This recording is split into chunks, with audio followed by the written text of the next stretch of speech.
Hello friends, welcome to శ్రీనివీస్ nest. ఇవాల్టి special recipe palak rice. ఈ పాలక్ రైస్లోకి ఎక్కువ మసాలాలు ఏమీ వాడట్లేదు. చాలా తక్కువ ఇంగ్రీడియంట్స్తో బ్యాచిలర్స్కి, పిల్లలకి లంచ్ బాక్స్లోకి చాలా త్వరగా హెల్తీగా రెడీ అయిపోయే రెసిపీ ఇది. మరి ఈ ప్రాసెస్ ఏంటో చూసేద్దాం.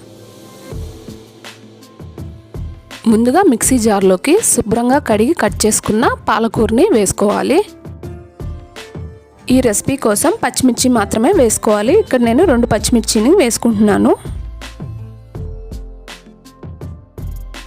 వెల్లుల్లి 4 రెబ్బలు, దాల్చిన చెక్క కొద్దిగా, అంతే అండి. ఇంకేం మసాలాలు అవసరం లేదు. వీటిని మెత్తగా గ్రైండ్ చేసుకోవాలి. ఇప్పుడు కడాయిలోకి కొద్దిగా ఆయిల్ని వేసుకొని జీడిపప్పుని క్రిస్పీగా అయ్యేంత వరకు ఫ్రై చేసుకోవాలి.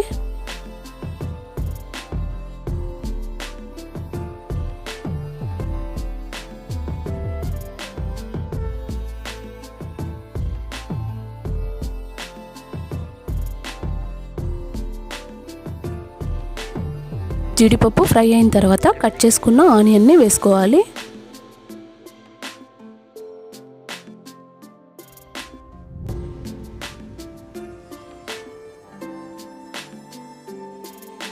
ఫ్లేవర్ కోసం ఎండుమిర్చి 1 వేసుకోవాలి. ఇవన్నీ బాగా ఫ్రై అయిన తర్వాత ముందుగా రెడీ చేసుకున్న పాలక్ పేస్ట్ని ఇందులోకి వేసేసుకోవాలి. ఈ పాలకూర పచ్చివాసన పోయేంత వరకు ఫ్రై చేసుకోవాలి. పాలకూర 2-3 నిమిషాల్లోనే ఫ్రై అయిపోతుంది.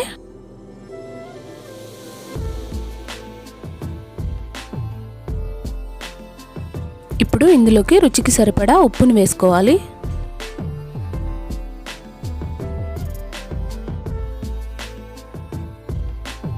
పాలకూర బాగా ఫ్రై అయిన తర్వాత 1 స్పూన్ నెయ్యిని వేసుకొని ఒకసారి బాగా కలుపుకోవాలి.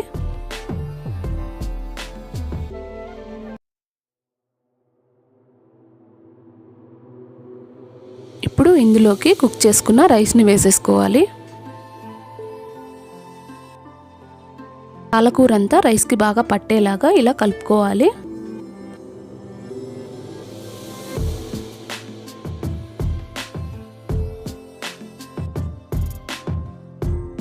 ఈ స్టేజ్లో ఉప్పు సరిపోకపోతే చూసి అడ్జస్ట్ చేసుకోవాలి.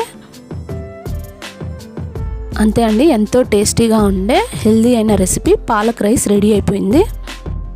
మీకు ఈ రెసిపీ నచ్చినట్లయితే మీరు కూడా ట్రై చేయండి. మీకు ఎలా వచ్చిందో కామెంట్స్లో షేర్ చేయండి. ఈ వీడియో మీకు నచ్చినట్లయితే లైక్ చేయండి. ఫ్రెండ్స్ అండ్ ఫ్యామిలీతో షేర్ చేయండి. మా ఛానల్ని ఎవరైనా కొత్తగా చూస్తున్నట్లయితే ప్లీజ్ సబ్స్క్రైబ్ చేసుకోండి. Thank you for watching.